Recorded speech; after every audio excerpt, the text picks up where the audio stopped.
The Epistle to the Hebrews begins with a contrast between earlier times and these last days.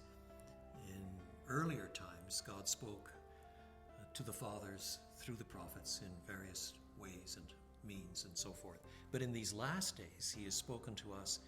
The expression in the original is subtle, not just by his Son, as if the Son is one more prophet, but he has spoken unto us in the Son revelation. The climax of all of this anterior revelation is the Lord Jesus himself. It's not that God spoke through the prophets and now he speaks through Jesus as one more prophet, but Jesus himself is the Word.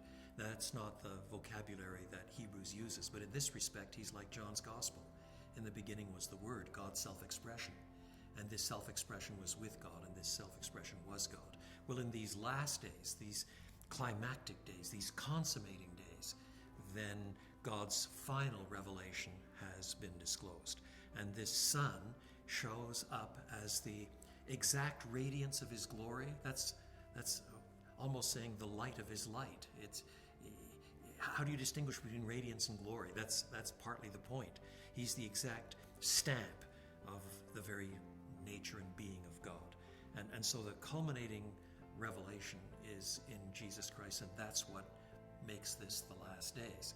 So what you have is the coming of the final revelation, and there is no more revelation of that order to be given until all that has come because of him is fulfilled. So that's why we live in the last time, the last hour, the last days, until the culmination comes when Jesus himself returns at the end of the age.